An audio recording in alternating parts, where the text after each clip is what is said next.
Hello everyone, welcome Bangla helpline YouTube চ্যানেলে আপনাদের সবাইকে স্বাগত জানাই। তো আজকের এই ভিডিওটিতে অন্নপূর্ণা যোজনার যে পারিবারিক তথ্য সংগ্রহের যে ফর্ম, যে সমস্ত বিষয়গুলি আপনাদের এখনও কনফিউশন আছে, যে সমস্ত বিষয় নিয়ে আপনারা আমাকে ফেসবুকে জিজ্ঞাসা করেছিলেন তার উত্তর দেওয়ার চেষ্টা করব। দেখুন, এই যে ফর্ম, এটা কিভাবে ফিল আপ করতে হয় অলরেডি আপনাদেরকে দেখিয়ে দিয়েছি। সেই ভিডিওর লিঙ্ক আমি ডেসক্রিপশনে দিয়ে দেবো। ভিডিওটি অবশ্যই দেখবেন। দেখার পর আপনাদের অনেকটাই ক্লিয়ার হয়ে যাবে কিভাবে আপনারা ফর্মটা ফিল আপ করতে হবে। তবে অনেকেই যে সমস্ত বিষয়ে প্রশ্ন করেছিলেন, প্রথমত এই যে এই ফর্ম কাদের ফিল আপ করতে হবে? যারা লক্ষ্মী ভাণ্ডারে টাকা পেতেন তাদেরকে কি আবার ফিল আপ করতে হবে?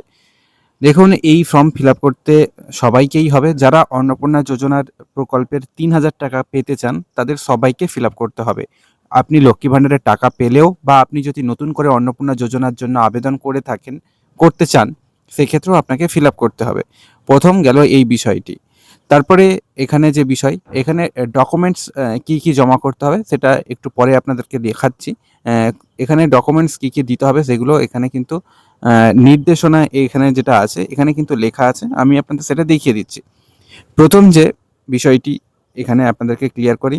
অনেকেই বলছে যে পরিবারের প্রধানের নাম, কার নাম লিখবেন? যিনি অন্নপূর্ণা যোজনার জন্য আবেদন করছেন তার নাম লিখবেন, না কার নাম লিখবেন?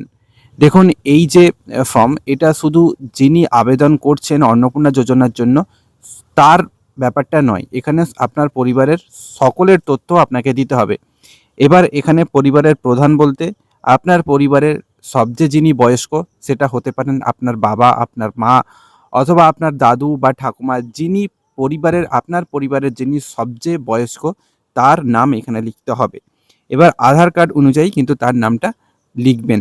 আরেকটা বিষয়, এখানে আপনারা দেখেছেন যে প্রথমত এখানে আছে পরিবারের প্রধান, হেড অফ দ্য ফ্যামিলি। তারপর মোট সদস্য আছে আপনার এখানে ৫ জন। তাহলে হেড অফ দ্য ফ্যামিলি একজন আর পরিবারের সদস্য হচ্ছে ৫ জন। তাহলে মোট ৬ জন হচ্ছে এই ফর্মের জন্য। তাহলে কোনো পরিবারের সদস্য সংখ্যা যদি ৬ এর বেশি হয় তখন কি করবেন?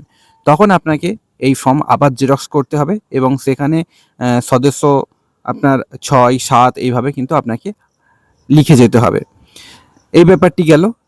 এবার আপনারা দেখেছেন এই যে এই ফর্মে সকলের ব্যাংক অ্যাকাউন্টের তথ্য দিতে হচ্ছে। এই যে দেখতে পাচ্ছেন প্রত্যেকটা সদস্যর ব্যাংক অ্যাকাউন্টের তথ্য দিতে বলা হচ্ছে। এখানে কি যিনি অন্নপূর্ণা যোজনার জন্য আবেদন করছেন শুধু তার ব্যাংক অ্যাকাউন্টের নাম্বার দিতে হবে, না পরিবারের সকলের ব্যাংক অ্যাকাউন্টের নাম্বার দিতে হবে? এখানে এটা ক্লিয়ার করে দিই, যিনি অন্নপূর্ণা যোজনার আবেদন করছেন তার ব্যাংক অ্যাকাউন্টের নাম্বার তো দিতেই হবে, প্লাস আপনার পরিবারের সমস্ত সদস্যের ব্যাংক অ্যাকাউন্ট নাম্বার দিতে হবে। মোটামুটি আপনার পরিবারে যদি ৪ জন থাকেন, ৪ জনের মধ্যে যদি ৩ জনের ব্যাংক অ্যাকাউন্ট থাকে তাহলে ৩ জনের ব্যাংক অ্যাকাউন্টের নাম্বার দেবেন। যদি একজনের না থাকে সেক্ষেত্রে ব্যাংক অ্যাকাউন্টের নাম্বার দেবেন না। এই হচ্ছে বিষয়। তারপরে এই ফর্মে ধরুন আপনার পরিবারে ২ জন আছেন যিনি অন্নপূর্ণা যোজনার জন্য আবেদন করতে চান। তাহলে কি ২টো ফর্ম ফিল আপ করতে হবে? না এই একটা ফর্মেই ফিল আপ হয়ে যাবে?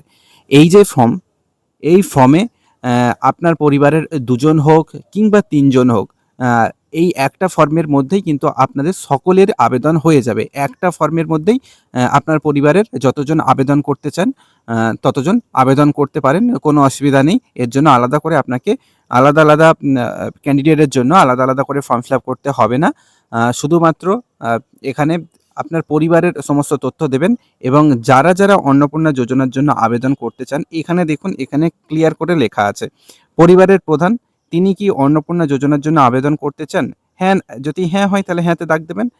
যদি এখানে পরিবারের প্রধান কারোর মা হয়ে থাকেন, তাহলে মা তো অন্নপূর্ণা যোজনার যে টাকা সেটা তো পেতে পারেন। তাহলে যদি বয়স অবশ্যই ২১ থেকে এই ২৫ থেকে ৬০ এর মধ্যে হতে হবে। তো ২৫ থেকে ৬০ এর মধ্যে যদি উনি পড়েন তাহলে অবশ্যই উনি অন্নপূর্ণা যোজনার জন্য আবেদন করতে পারেন। তাহলে এখানে হ্যাঁতে দাগ দেবেন। এবার এখানে যদি কারোর পরিবারের প্রধান বাবা হয়ে থাকে তাহলে তো তিনি অন্নপূর্ণা যোজনার টাকা পাবেন না। তাহলে এই জায়গাটা ছেড়ে যাবেন। এবার ধরুন অন্নপূর্ণা যোজনার জন্য মা এবং প্রথম পরিবারের সদস্য হিসেবে মাও আবেদন করতে পারেন। আবার ওই পরিবারে ধরুন একটা মেয়ে আছে যার বয়স ২২, তাহলে সেও আবেদন করতে পারবে না। তাহলে সদস্য নাম্বার 1 এ যদি মা হয় তাহলে এখানে আবেদন যদি করতে চান তাহলে এখানে হ্যাঁতে দাগ দেবেন। সদস্য নাম্বার 2 তে যদি মেয়ে থাকে যার বয়স ধরুন 22, তাহলে তিনিও আবেদন করবেন, তাহলে এখানেও হ্যাঁতে দাগ দিয়ে দেবেন। দিয়ে দিলে এই যে একটি ফর্মে কিন্তু সমস্ত তথ্য চলে আসছে। এবার সবার যে ব্যাংক অ্যাকাউন্ট সেটাও কিন্তু দিতে হবে। এবার এখানে একটা জিনিস আপনাদেরকে দেখাই। এখানে কালকে রাত্রিবেলা যে ফর্মটা আপলোড করা হয়েছিল সেখানে এই জিনিসটা ছিল না। এখন নতুন করে এই জিনিসটা আপনার অ্যাড হয়েছে, সেটা আপনাদেরকে এখানে দেখিয়ে দিচ্ছি। এই জায়গাটা একটা লক্ষ্য করুন। আর একটু নিচের দিকে স্ক্রল করে গেলে আমরা পাবো যে এই জায়গাটা। এখানে দেখুন, আপনি এই যে ৬ এর দাগেরটা দেখুন, আপনি কি কোনো সরকারি প্রকল্পের সুবিধা ডিবিটির মাধ্যমে পাচ্ছেন? পরিবারের প্রধান, হ্যাঁ কি না? যদি কোনো ডিবিটির মাধ্যমে কোনো যদি সুযোগ সুবিধা পেয়ে থাকেন, সাধারণত পিএম কিষাণের যে টাকাটা কেন্দ্র সরকারের, সেটা আমাদের পশ্চিমবঙ্গে এখনো পর্যন্ত ডিবিটির মাধ্যমে চালু ছিল। তাহলে সেটা যদি পেয়ে থাকেন তাহলে হ্যাঁ করবেন। এবার প্রকল্পের নাম এখানে আপনাকে দিতে হবে। আপনি কি এই প্রকল্প থেকে, এখানে দেখুন এই যে প্রকল্পের নাম, এখানে দেখুন প্রকল্পের নাম, এই ঘরে আপনাকে লিখতে হবে। এই যে এই ঘরটাই আপনাকে লিখতে হবে। এবার এই প্রকল্প কি আপনি প্রত্যাহার করতে চান? মানে এই প্রকল্পের টাকা কি আপনি আর নেবেন না? যদি না নিতে চান তাহলে হ্যাঁতে দাগ দেবেন।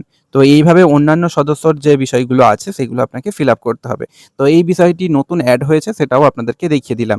এই ফর্ম কোথায় জমা নেওয়া হবে এটাও অনেকে আমাকে জিজ্ঞাসা করছিলেন। দেখুন, এই ফর্ম এখনও কোথায় জমা নেওয়া হবে তা ক্লিয়ার করে বলা হয়নি। যেটা মনে হচ্ছে যে আপনার যে সংশ্লিষ্ট বিডিও বা এসডিও অফিসে কিন্তু জমা হবে। তারপর আপনার যে ভেরিফিকেশন, সেই ভেরিফিকেশনটা চলবে। আপনারা আরও একটা বিষয় জিজ্ঞাসা করছিলেন যে এই ফর্মের সঙ্গে কোন কোন ডকুমেন্টস দিতে হবে। তো এখানে প্রত্যেকটা কলমে যদি কোনো ডকুমেন্টস দিতে হয় সেটা নির্দেশনা দেওয়া আছে। প্রথমেই দেখুন আপনি কোন কাস্টের মধ্যে পড়ছেন। যদি আপনি এসসি, এসটি, ওবিসি হয়ে থাকেন তো সেই অনুযায়ী আপনার যে সার্টিফিকেট সেটা আপনাকে দিতে হবে। তো এইভাবে আরও কিন্তু অনেক কলম আছে যেখানে আপনার ডকুমেন্টস দেওয়ার প্রয়োজন হতে পারে। এখানে দেখুন, এই যে যদি আপনি কোথায় চাকরি করেন, যদি আপনি সরকারি ক্ষেত্রে চাকরি করেন তাহলে তার নথি, বা বেসরকারি যদি কোনো কোম্পানিতে চাকরি করেন তার নথি এখানে আপনাকে অ্যাটাচ করতে হতে পারে। তো এই সমস্ত বিষয়গুলো কিন্তু এখানে রয়েছে। তো এইগুলো একটু দেখে নেবেন। এই যে পাশে একদম ডান পাশে যে নির্দেশনাগুলো আছে এগুলো ফলো করলেই আপনারা পুরোটাই বুঝতে পারবেন। এখানে আরও একটা দেখুন, কেউ যদি আপনাদের বাড়ির মধ্যে কোনো সদস্য যদি কোনো সাংবিধানিক পদের মধ্যে থাকে, যদি কেউ মন্ত্রী, সাংসদ, বিধায়ক বা হচ্ছে পঞ্চায়েত প্রধান, তারপরে হচ্ছে আপনার প্রাক্তন বা বর্তমান যদি পঞ্চায়েতের প্রধান বা পৌরস্থানীয় সংস্থার কোনো একটা পদে যদি থাকেন, তাহলে তার যে নথি বা তার যে ডকুমেন্ট সেটা এখানে আপনাকে দিতে হবে। যদি পেনশন পেয়ে থাকেন তাহলে পেনশনের যে স্লিপ সেটা আপনাকে এখানে দিতে হবে। তো এই বিষয়গুলি আপনাদেরকে একটু দেখতে হবে। এই বিষয়গুলি আপনাদেরকে দেখে ফর্মটা ফিল আপ করতে হবে। আমি এখন বলবো এক্ষুনি এই ফর্ম আপনারা তাড়াহুড়ো করে ফিল আপ করতে যাবেন না। একটু সময় দিন, আরও দেখুন, আরও কি আপডেট আসে দেখা যাক। তারপরে ধীরে সুস্থে ফিল আপ করা যাবে। তাড়াহুড়ো করার কোনো বিষয় নেই, কারণ আপনারা এই মাসে তো আর অন্নপূর্ণা ভাণ্ডারের টাকা পাবেন না। তো হাতে সময় আছে, আপনারা আগে ফর্মটা বুঝুন। আরও যে সমস্ত আপডেটগুলো আসছে সেগুলো ক্লিয়ার হোক, তারপরে ফর্মটা ফিল আপ করবেন। তো এই ছিল ভিডিও। এরপরেও যদি আপনাদের কোনো প্রশ্ন থাকে অবশ্যই কমেন্টে জিজ্ঞাসা করবেন, আমি উত্তর দেওয়ার চেষ্টা করব।